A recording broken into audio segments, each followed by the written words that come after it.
What's down, people, and welcome back to another episode of Ghetto Gospel. So where we left off at. Last week we got into the Table of Nations with a short overview of how to read it. I include a link below if you want to get an idea what it actually looked like on paper. Noah's kids started making babies and spreading out all over the map. You know, since there was so much free space now. People turned into clans, clans turned into nations, and nations wasn't as static and isolated as it might seem when we first read it. We about to see some of that in this episode. And now we caught up. So the first thing this chapter say is that everybody on the planet had the same language and speech. Depending on how new your Bible is, it might say vocabulary. But what it's really saying is that everybody on earth could understand everybody else. It wasn't a bunch of different languages to prevent folks from understanding each other, but it also wasn't a bunch of different vocabulary and phrases to confuse folks. That could be a good thing. It could also be a bad thing. Let's find out what the case here is. So in verse 2, it say that as folks moved out from the east, they found a spot and was like, boy, it's nice out here.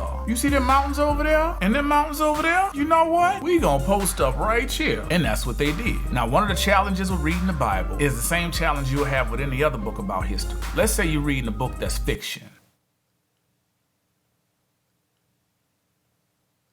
Y'all nasty. Better yet, when you watch a movie, that's better. The story is usually pretty easy to follow because the author or director gonna give you all the information you need right when you need it to make sure you understand what's going on and why folks is doing what they doing. Books that talk about history ain't like that. Nothing is happening in a vacuum. So even though you got one thing happening with one person in one specific place, something else is happening with somebody else in a whole different place. And that don't stop them two situations from crossing paths either. We talked about that in episode 5. But depending on who perspective they telling the story from, it could look altogether different. That's why you could watch a movie like Fight Club and have everything make sense until you get to the end and realize that it's a crazy person telling the whole story. Or why people in America thought American Indians was villains for decades. So what all this got to do with these folks building this city? If you go back to the last chapter, they talk about this dude Nimrod who built the kingdom. This little group of people that I started the video talking about, the ones who decided they was gonna put down roots because they liked this little spot between the two mountains, that little camp that they set up eventually turned into that kingdom that they talked about in the last chapter. When you reading anything based in history, you gotta remember that everybody's story ain't necessarily gonna be in the same chapter. They talked about Nimrod and his kingdom in the last chapter, but right here they rewind the clock a little bit to give you some of the origin story. So some of the stuff you reading here in chapter 11 is overlapping with stuff that they talked about in chapter 10. So these folks came from the east. And when you look at east in the Hebrew, it don't just mean a direction, but it also sort of means the past. So as they moving away from the east,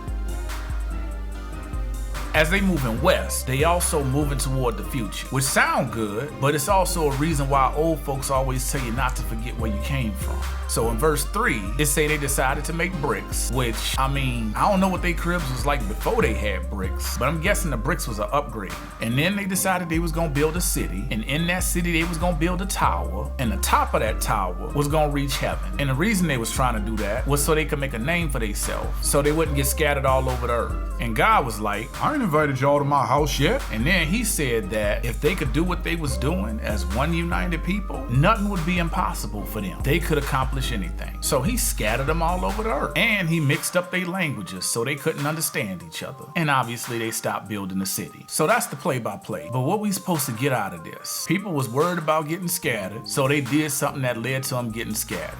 That's crazy, right? People don't never do stuff that lead to the very consequences they trying to avoid.